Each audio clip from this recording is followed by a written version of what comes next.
Welcome back. You're watching Breakfast Central. Now it's time for us to take you through the front pages of the newspapers to see what the big stories on the cover pages are saying. We start off with The Guardian in Nigeria. And on the front page of The Guardian newspaper, the big story is talking about a certificate brouhaha. It says, politicians leverage Electoral Act loopholes to evade scrutiny. The details of the story is on page 6. China commits to refinancing completion of Abuja, Kano, Port Harcourt, Maiduguri railways. Details of that on page 3. Digital innovation, rising FX cost, others leave book publishing hamstrung. That's an area that we haven't spoken about much, as we're seeing a lot of movements. A lot of people are moving now from hard copy books, although people like me are still we're very old school. I'm still a hard copy person. But I haven't really thought about how all of this affects those in the publishing sector. And it's interesting to see that. Worries as Naira slumps further to 1,100 to the dollar in unofficial markets. As at yesterday, I called to Bureau de Change people, and they told me it was 1,050 naira. In one day, it's dropped to 1,100 naira. And that's a scary thought, to think that by next week, we might wake up and we'll see that Naira has fallen to 1,200 Naira. It's quite scary. US vetoes UN resolution on ceasefire as Middle East allies snub Biden. 7 million customers unmetered as power generation drops to 4,387 megawatts. Still on the front page and still talking about electricity. Electricity woes persist as Nigerians... Okay. So we will keep talking about the electricity woes if nothing is really done about it. I don't even know what can be done about it at this point. It says electricity woes persist as Nigerians pay 686.18 billion naira for darkness. Sarcastic, painful headline, because what exactly are we paying for? We're paying for darkness, it would seem. After all the money that is being paid, a number of people can tell you when last they had electricity in their houses. A number of businesses are affected, but we're talking about increasing our foreign direct investments. If we don't solve our electricity problem, we're not going to get foreign investments, because as a business person who is based abroad coming to start a business here in Nigeria, I'm not going to come and start a business in a country where I'm not certain that I'll have power and all my profit, I'll be using my profit to power my business. I'm not certain about the security. If we can solve our electricity problem, and then our insecurity problem, we've solved more than a half of Nigeria's problems. So it's unfortunate that the tariff is increasing every other day. You realize so I think I can't remember the exact day, but the last time I paid for my electricity, it lasted for 12 days or so again. And the amount I paid for would usually last me for almost a month, but it lasted for 12 days. I had to renew 2 days ago. So we're seeing an increase in tariff, but it doesn't necessarily equate to more regular light or very constant power supply, and it's going to get worse. But now who don't chop food? Now in they fight for light. Oh. But it's just wild. End dependence on foreign aid, FIME tells African leaders, but will they hear? A few days ago, with the front pages of the papers as well, we're talking about how we're expecting to have more borrowing of FX. From IMF. It's just really a very complicated and sad situation we found ourselves in. But that's all the front pages of the Guardian has to say. Let's move away from the Guardian. Just before we move on, okay. Still on the Guardian this morning. Is it the country that wants to overtake South Africa that is dealing with 4,387 megawatts of electricity? Is that the same country? Even the South Africa that has quote-unquote load shedding problem. You were there, we're having this conversation some days ago, how we saw someone who was in South Africa that showed us the structure that they even use to plan their load shedding. They can tell you what time the power is going out, they can tell you what time the power is coming on, and it's not out for a very long time. Whereas there are places in Nigeria, in Lagos, that haven't had light in days, where you're having 1 day on, 3 days off, and that's the reality. People have even joked that in Gaza, where that is being bombarded, they still have electricity in that time, even if that's a really sad story. I don't want to talk about Gaza this morning, except I'm forced to. But the point is, it's not it's not, that country that is dealing with 4,000 megawatts of electricity that you expect its GDP to rise and expect it to be the, top GDP on the continent. It's not going to happen. If we've been deceiving ourselves for long enough, I think reality will eventually set in at some point. And every single Nigerian leader since independence needs to be brought out to be, questioned. Those who are still alive need to be brought out and be properly questioned as to why they couldn't sort out Nigeria's electricity challenges. Every single president, every single minister for power needs to be questioned as to why they couldn't sort out Nigeria's electricity problems. As much as they took loans, and we're talking about loans running into, tens of billions of dollars, if not hundreds of billions of dollars, that have been taken. And but still, we be couldn't sort taken. out our electricity problems. Loans that we cannot even tell what exactly we used them for. There isn't proper accountability for them, such that whenever we hear loans, getting a loan in itself is not a terrible thing, but can you guarantee that that loan will be used effectively for what it was gotten for? Can people, Nigerians have lost trust when it comes to conversation about loans. I don't think we're ever getting back there. That's not going to happen. So, again, we cannot, I don't know what it would be that would make Nigerians really ask these questions of their leaders. How many more election cycles need to go through, or do we need to pass through before Nigerians need to ask these questions? Nigerians are asking. As to why? No, we're not. It's just that those at the helm of affairs are not answering. They said the labors of our heroes past will never be in vain. The heroes past have refused to allow the heroes present to take over because they are clinging to power. Yeah, the point is, when Nigerians are really, I feel like when they're really serious about asking these questions, unfortunately, we still see that the electoral cycle and the leadership recruitment process is still seemingly flawed. And so, Nigerians may never be able to get in the leadership that they deserve or that they desire, to a large extent.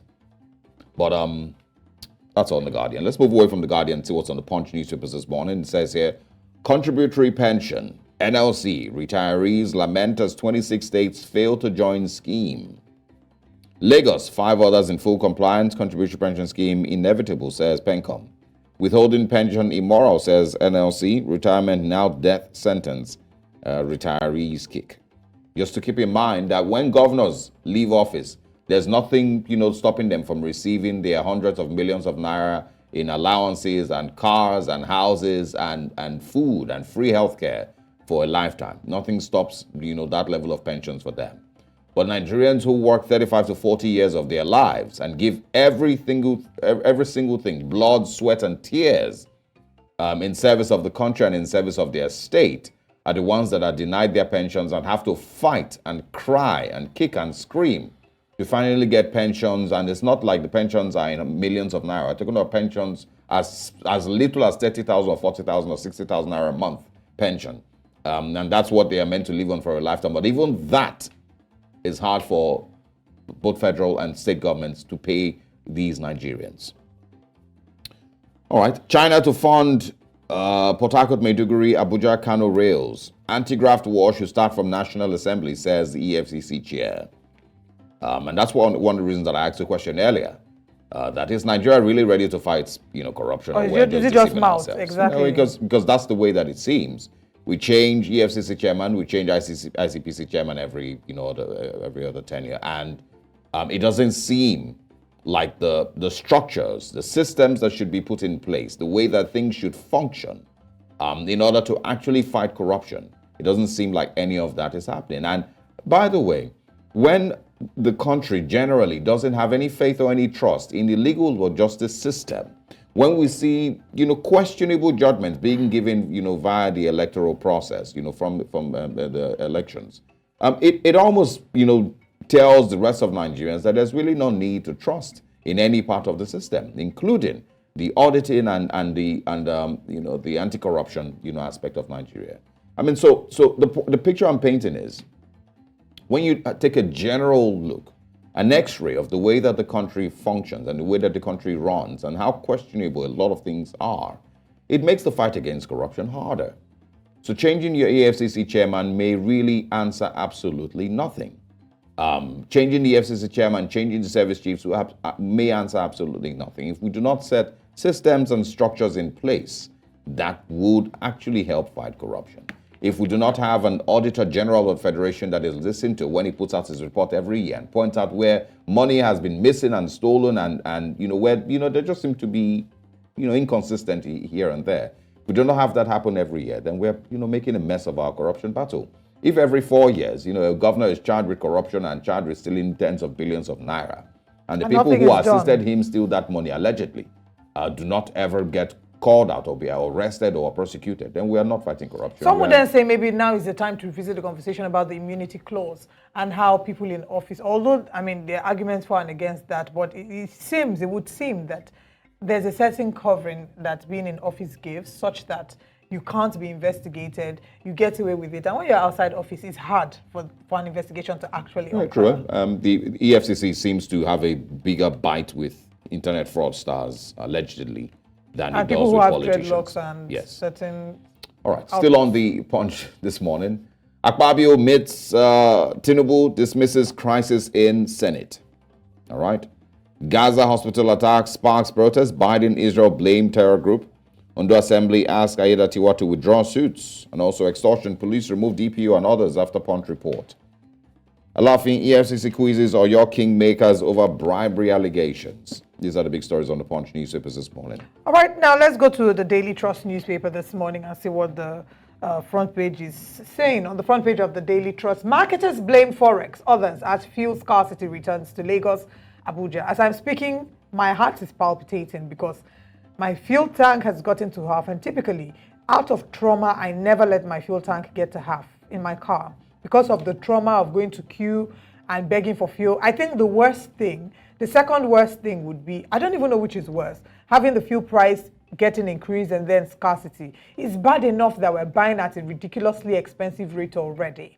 It's now worse that we have to queue for it. The black marketers are then taking advantage of it, and you're buying fuel to the tune of 1,000 naira to the liter. It's just heart-wrenching. They say petrol business is no longer attractive. That's what marketers are saying. NNPCL, other stations shut. Why marketers can't access dollar at official rate, and this is a statement by federal government. I'd like to look at that to see what exactly the federal government is saying about it on page 4.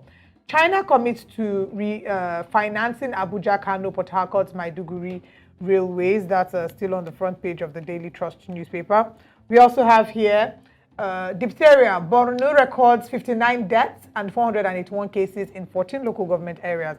I hope that more people are becoming aware of diphtheria and exactly how the symptoms present and how we must protect ourselves, protect our children as well. It's not just a sickness that attacks children, but the moment your throat starts to feel funny, that's true. Somebody in this office was already complaining of a funny throat. Let's just know what we are doing. Let's be guided. I don't, it's very important to get checked. So once your throat has started to feel funny and you're having feverish symptoms and you can look in and see like a white coating, please, as quickly as possible, see a doctor so that the situation doesn't get out of control. Let's still look at the front page of the Daily Trust newspaper, where we have here that operators suggest palm oil as aviation fuel hits 1,000 naira to the liter. What? Okay. Whew. Gaza. Islamic nations accuse Israel of state-sponsored terrorism. U.S. vetoes UN Security Council resolution on humanitarian pause. We're ready for negotiation, Palestine ambassador says. Senate confirms Olukoyede as EFCC chairman. This is a conversation we took this morning. After $1 billion drop, Nigeria may suffer further decline in FX inflows, says a report. This is exactly what I said a few minutes ago, and I shudder to think about what this will mean. Final story, 3 terrorists, 1 soldier killed in gun duel in Kaduna. That's all that we have on the Daily Trust newspaper. All right. And the Palestine ambassador, I don't think is, being serious. There's no negotiation out of what is currently going on in Gaza and in the West Bank. Israel can lie all it wants and can claim all it wants to claim that it is the victim, but it's absolutely not. It is the occupier, and if not for the support from the West and from other countries, then it would not be doing what it's currently doing. Nobody should I don't think there's any argument that would make any sense to defend what Israel has done to the Palestinians in the last 100 years, right from 1948 to what we're currently seeing. There's no excuse and there's no explanation whatsoever that would make sense. I don't know what the solution would be. People will talk about a 2-state solution. I don't know if that's exactly would work, but whatever negotiation the Palestinian ambassador is talking about, it would almost not work, because the only way that Israel would win would be to rid Palestinians completely of their land. And the only way that Palestine would win, it means that Israel would have to figure out a way to get out, Palestinian land and give them their land back. And if you get to have a clear picture of the reality of what it is to live in Gaza, or to live in the West Bank, or to live in these areas, and what people have survived, or what people have lived through in the last 50 to 100 years, you might have just a, inkling as to what, how terrible it is to live in those parts of the world, or live in that part of the world. Like I said yesterday, it is described as an open air prison. There is a section 158 of the Israeli laws, or Israeli orders, I can't remember how it's pronounced or how it's said, that basically declares that Gaza and people that live in Gaza, Palestinians, cannot provide water for themselves. If you remember, a couple of days ago, they were talking about how Israel are cut off water and cut off, food and electricity and the internet and all of that. And you first of all ask yourself, why, that is happening. And then the second question you should ask yourself is, why exactly is Israel in control of Palestinian water in the first place? But that is because of that section 158 that basically says that Palestinians and people who live in Gaza do not have the right to dig up water for themselves, to provide water for themselves. It is inhumane. It is sickening, to say the least. And I do not, expect that anybody with a functioning brain should speak in defense of Israel and tell them that they are defending themselves. They're absolutely not. They are more like a terrorist state at this point. All right.